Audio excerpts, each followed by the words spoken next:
So if sea levels are rising globally, one of the consequences is an increase in coastal flooding.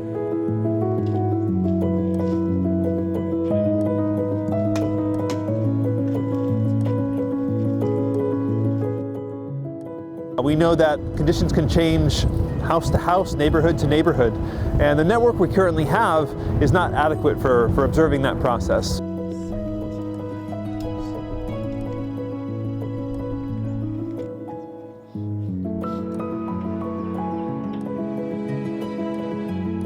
Current water level measurements are sparse, and we want to be able to make a sensor that can be bought by local communities so that they can really look at their flooding.